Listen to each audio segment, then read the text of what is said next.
Hi everyone, I'm Anya Parampil and this is Red Lines. My guest today is Gaza resident Jason Shawa. He's a translator who lives with his family in the besieged Gaza Strip, and he joined me to discuss the latest situation as Israeli bombs continue to fall. Jason, thank you so much for your time this evening where you are in Gaza. Can you start by explaining where exactly you are and what's been happening around you over the last several hours? Thank you very much for having me. I live in Gaza City, quite close to the beach, kind of southwest of Gaza City. It's a residential area. It's been quite noisy during the day. Lots of bombings here and there. Luckily, during the day there weren't any serious bombings in our area. Of course, we can hear everything going on all over the city. I mean, the bombs are just going off left, right, and center, and it's manageable during the day. I mean, it's manageable. It's night is what we really hate, because that's when they really start hitting hard. And what have you heard over the last day or so? We've gotten reports of Israel bombing the main road leading to Al-Shifa Hospital, targeting doctors. What do you know about that? Almost all roads leading to the main hospital in Gaza, Shifa Hospital, have been bombed. There was a doctor who was killed in a strike. I'm not sure he was targeted per se, but the fact remains he was killed during a raid. There seems to be a policy of ripping roads apart. I mean, they've been targeting streets and roads like crazy the past few days. I've seen footage and pictures of streets and roads unrecognizable, totally unrecognizable, destroying all infrastructure beneath these roads. You name it: sewage, water pipes, electricity, networks, internet and phone lines. Many people have had the phone lines and internet lines for several days now, and we fear that will be the case for all the city at some point. I mean, we're lucky we still have internet, and we can be in touch with our friends and people, and people like yourself. But it's serious. It's very serious, and we're quite scared. It's not like anything we've seen before. I mean, I've lived through all three attacks on Gaza: 2008, 12, 14, 2014, and this one. This one is by far the worst, the most aggressive attack so far. I was going to ask you how it compares to the previous assaults on the Gaza Strip. So if you want to talk about that, but also tie it to the fact you have young children, what do you tell them when you're experiencing this siege? It's really hard. I mean, probably my wife Najla and myself, the hardest thing we have to do is keep the kids, our two daughters, 4.5 and 6.5, keep them calm, keep them distracted. Especially the elder one, Zainab, she is terrified. Every time she hears a chair being pulled, she thinks it's a strike, and she goes into this hysterical crying frenzy, and it's sad, and it's really hard to explain to them what's going on. So we don't really attempt to explain what's going on. We mainly try to keep them calm. She knows how to do deep breathing exercises. We hug them a lot. We draw. We play games when possible, and hope we can get them to sleep. And yeah, that's our daily struggle with the girls. It's really bad. The younger girl, who's 4.5 Malak, she isn't quite aware of the severity of the situation. She just starts crying when her eldest sister starts crying. Uh, yeah, yeah, it's hard. It's very hard. Really. It's heartbreaking. I mean, the fact that you cannot shield them from what's going on here. Parents are totally helpless. It's really frustrating, to say the least. Really frustrating. And what about your community? How are people organizing to take care of each other and to watch out for one another as these bombings take place? Yeah, well, there's not. I mean, all kinds of support and looking after each other is taking place over phones because you can't really move around the city. People who move around are people who are at threat of having their neighborhood bombed or a nearby building bombed. So they move to their cousin's house, their parents' house, their friend's house, and some friends we know and families had to move like 2 or 3 times because each area they move, in a few hours or in a day becomes the next target of the Israeli Air Force, and they have to relocate again. And it's tough. I mean, every morning after having like 2 or 3 hours at the most of sleep, we wake up and check the news, check our internet feeds and our messengers to see where the strikes were, and we start calling our friends, relatives, acquaintances, and just checking on them to see if they're okay. At times it can be frustrating. You don't get an answer. You don't know if they're fine, or is their phone line just broken, or did they lose power and they can't charge their phone. No, it's quite difficult, really. And so you're saying that anyone who moves is essentially a target at this point. People going to visit family. There have been people who were targeted on motorcycles or cars. I mean, previous attacks, we'd be able to get stuff delivered home. Some groceries, pharmacies, bakeries use delivery guys who ride motorcycles. This time it's different. They targeted a few motorcycles and cars. So this time we lost the privilege of having any delivery services, whether motorcycles or taxis. They're scared to move. They're very scared to move. So movement on the streets is extremely minimal, and the only people who really have to get out for maybe to get medicine or basic needs like water or bread leave their houses. Everyone indoors. Yeah, how do people get food? I mean, you're already living under siege in the Gaza Strip. Now you're under siege in your own home. It's really difficult. I mean, there are some mainly people mainly depend on neighborhood stores who opened like just half a door, and people can sneak in, walk 100 or 200 meters, and get very basic, needs, food supplies.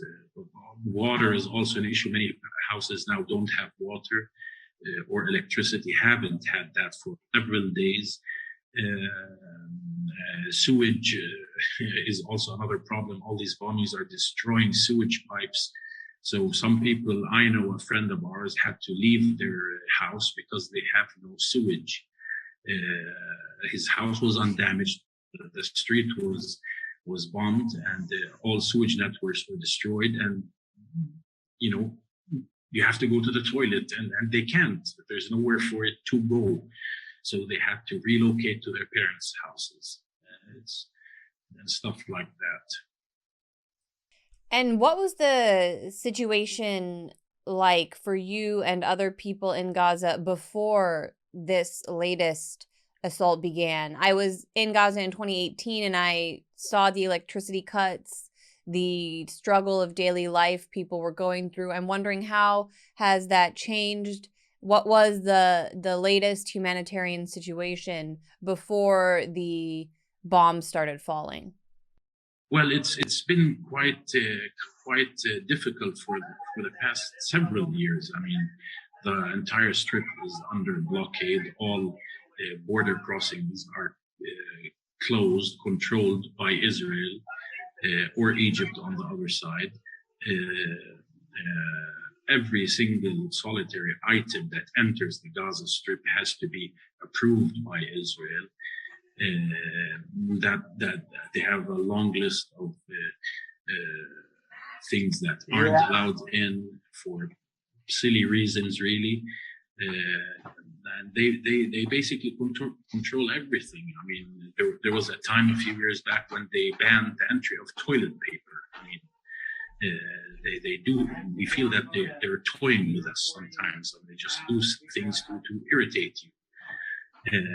The electricity situation is also terrible. It's been very bad, and now we are getting in our neighborhood 1.5 hours.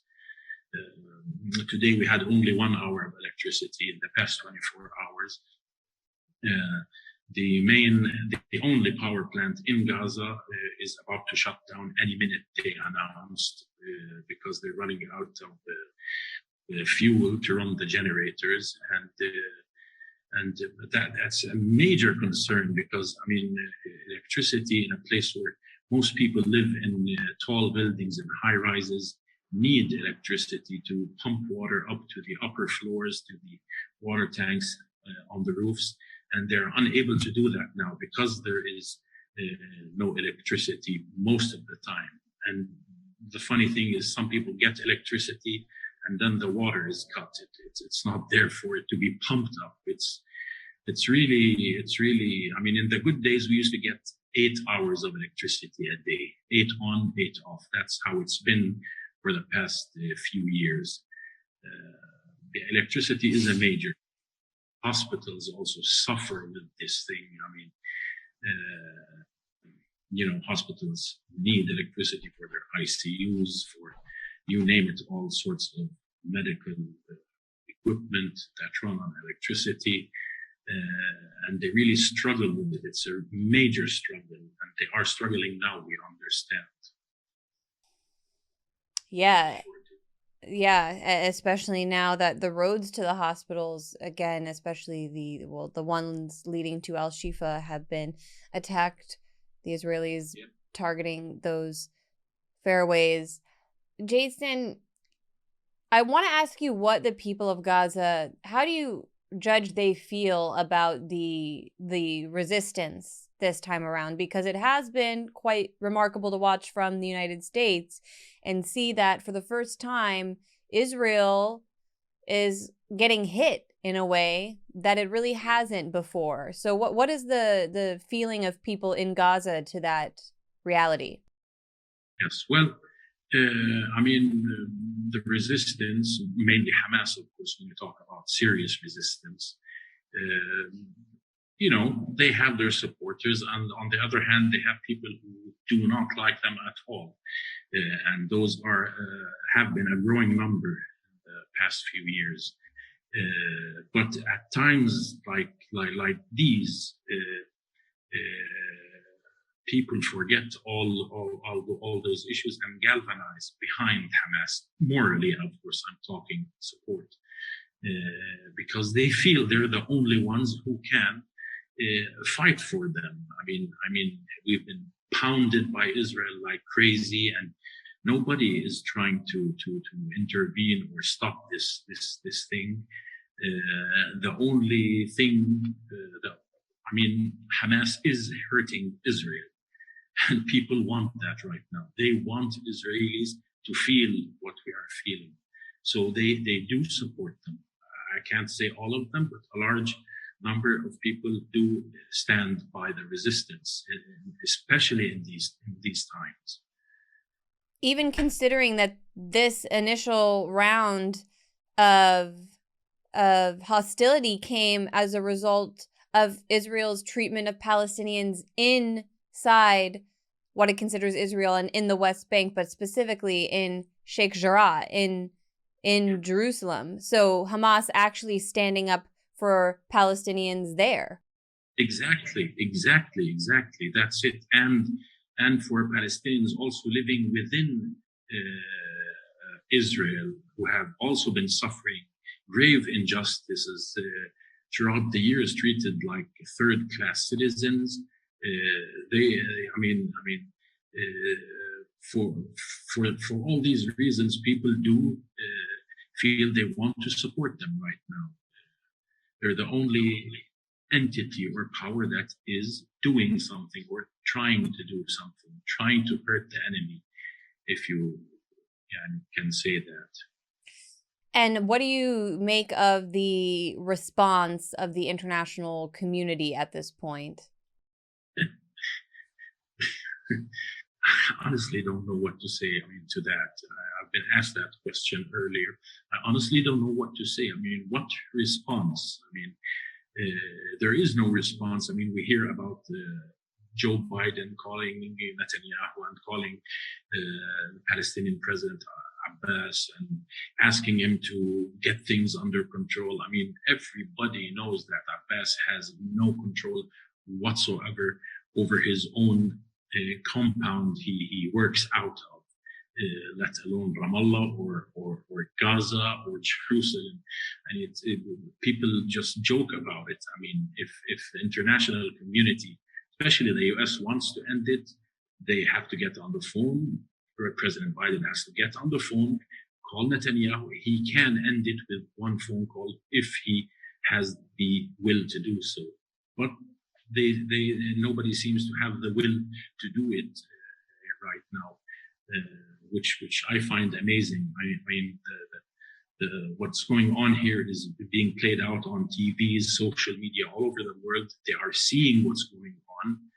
One would think they would think this is unjust, but still nothing happens. I don't know. I honestly don't know what to make of it. It's just unfair and unjust. Certainly, when such a high percentage of the casualties are children, you would think, what will it take for Joe Biden, but really anyone outside of the situation, to see that what's going on is wrong? But the United States really, again, as you say, it's not complicated, could easily step in and put an end to all of this. Jason, what is your general message that you would like people, average people living in the United States, who I will say I did witness some of them, tens of thousands of them, well, around 10,000 in Washington, D.C., and all around, more people all around the country did rally in support of Gaza, in support of the resistance this past weekend. But to other people who might not be so active on the issue, what would you like to tell them? Well, I'd like to tell them to get online, get a Twitter account, and see what's going on for themselves. It's not easy to find the truth these days. What's going on is being recorded and photographed, and it's all over the media, and they should get online and see the facts and learn the facts, and enough with all this Hamas fired the rockets first. That argument that everybody keeps throwing in our faces. The fact is, what's going on did not start 6 or 7 days ago. It started in 1948, when our country was taken over by Jewish settlers who came in from all over the world and simply took it from us with the help of Britain mainly, and called it Israel, and kicked us out of there. That is the root cause of what's going on here in Gaza right now. It's the root cause for what's going on in Jerusalem and Sheikh Jarrah. It's the cause for all the disturbances going in within quote unquote Israel now. by the Palestinian population. That is the root cause, and that is what needs to be addressed, not Hamas firing rockets into Israel and start from there. You have to go back. So, yeah. Certainly, that's what I've been trying to tell people who are shocked by the images coming out of Sheikh Jarrah. Well, if you don't like those images, that is what has been happening to Palestinians since 1948. That is how Israel was founded. So if you are disturbed by those images, then it should tell you something about what that state was founded upon. Exactly. And these are images they just got to see a couple of weeks ago. What happened in Sheikh Jarrah, or is still happening, has been happening for decades. Thousands of Jerusalemites have been kicked out of their homes. So many of them had their homes demolished. They impose back-breaking taxes on Jerusalemites. They want to do everything in their power to drive Palestinians out of that city. And I think that's not going to happen. It's not going to happen. People have nowhere to go. Where will Palestinians go? I mean, Israelis can simply pick up and go back to the US or Germany or Poland or Morocco or Egypt. We have nowhere to go. It's plain and simple. And in Gaza, especially right now, even as the bombs rain down, people have nowhere to go. The land is completely blockaded. Even the sea, people are not able to escape. Exactly. It's very risky to just step outside your door. I mean, there are no safe areas in Gaza where you can go and say this is a safe area. We don't have air raid shelters in Gaza, but nothing. It's every man for himself, every family for itself. You have to fend for yourself, find yourself shelter, and make do with whatever you have. And that's very scary. I mean, we're lucky we have a roof over our house, but so many people don't live in miserable conditions. So many, I mean, the numbers that they're talking about, like 40,000 people have been displaced in the past few days. 40,000 people, I mean, just in 1 week, displaced, lost their homes or apartments in high rises. It's insane. It's insane, a humanitarian crisis, to say the least. And I don't know where else in the world that takes place and where it's taken place time and time again. I'm amazed that you can even speak with me. Honestly, I can't imagine the situation that you and your family are going through right now. And I just want you to know that there are people even here in Washington, D.C., that are standing with you, and that I hope for the best. I hope for peace soon, and I hope that you and your family are safe in the coming days and beyond then also, Jason. So thank you so much for your time this evening, and peace be with you. Thank you very much. You too.